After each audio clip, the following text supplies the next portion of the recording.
La parole est à Monsieur Jean-Paul Lecoq pour le groupe de la Gauche démocrate et républicaine.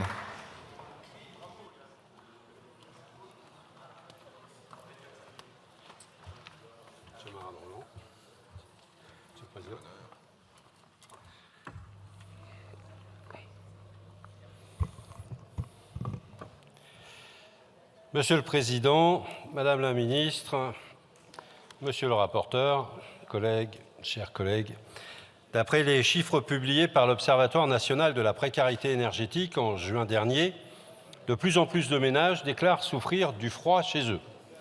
Ils étaient 14% en 2020, 20% en 2021, 22% en 2022, 26% en 2023. En outre, 59% d'entre eux ont déclaré avoir souffert de la chaleur dans leur logement en 2022, soit une hausse de 8 points par rapport à 2020. Cette progression inquiétante de la précarité énergétique impose de revoir le mode de fixation des tarifs de l'énergie afin que ceux-ci reflètent les coûts de production, comme nous le disons depuis très longtemps. Elle impose également un effort pour renforcer les aides à la rénovation énergétique des bâtiments, qui répond à la fois à un enjeu environnemental et énergétique majeur, puisque le bâtiment représente 44% de notre consommation finale d'énergie, mais aussi un enjeu social décisif, puisque la rénovation des bâtiments est un puissant levier de baisse de la facture énergétique des ménages, particulièrement les plus modestes, qui sont souvent ceux qui occupent les logements les moins bien isolés. L'enjeu est également sanitaire. Les travaux menés par France Stratégie sur la rénovation énergétique des logements ont permis de quantifier le bénéfice d'une rénovation thermique des logements.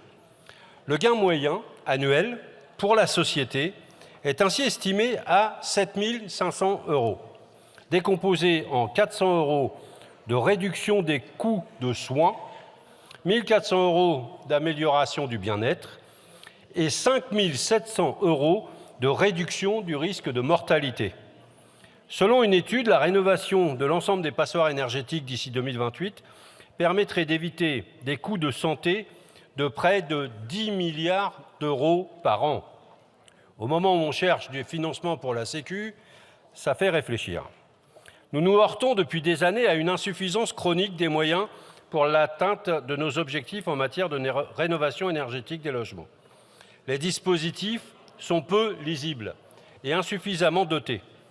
Alors que le gouvernement précédent misait, par exemple, sur 200 000 rénovations performantes par an, dès 2024, nous atteindrons péniblement les 84 000 en fin d'année et aucune augmentation de ce nombre n'est prévue au prochain budget, qui diminue d'ailleurs encore les moyens.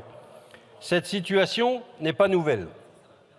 Depuis plusieurs années, les groupes qui composent le nouveau Front populaire ont formulé des propositions afin de créer les conditions de l'élimination des passoires thermiques en 10 ans. Il y eut notamment la proposition de prime pour le climat, visant à instaurer une avance remboursable intégrale versée par l'État par le biais de l'Agence nationale de l'habitat, l'ANA, et à éliminer potentiellement tout reste à charge pour les propriétaires modestes. Ces propositions n'ont pas été suivies d'effet et nous en sommes restés au saupoudrage. Nous aurions pu attendre même des députés du RN qu'ils formulent également de leur côté des propositions constructives, car les pistes de réflexion ne manquent pas. Même à droite, mise en place d'exonérations temporaires sur les taxes foncières pour les propriétaires qui rénovent leur logement.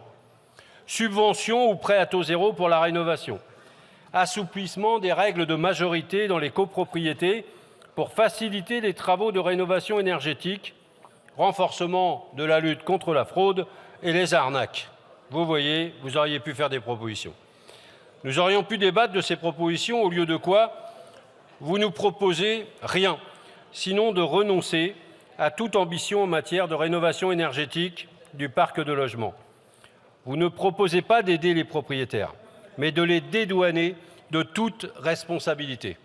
Après tout, ce ne sont pas eux qui payent les factures d'énergie, ce sont leurs locataires. Votre approche est aussi primaire, pour ne pas dire ridicule, qu'elle est intolérable. Si le texte que vous nous proposez devait être adopté, les premières victimes en seraient les centaines de milliers de locataires de leurs logements qui doivent assumer des factures énergétiques toujours plus élevées, souffrir du froid ou de la chaleur excessive, dans l'indifférence totale des propriétaires. Des propriétaires d'ailleurs qui sont rarement aussi modestes que vous le prétendez. Aujourd'hui, les 3,5% de ménages propriétaires de plus de 5 logements possèdent la moitié du parc locatif privé de la nation. Ce chiffre seul suffit à dénoncer le cynisme qui vous anime. Nous voterons évidemment contre ce texte indigne. Merci, monsieur le député. La parole est à monsieur Maxime Michelet pour le groupe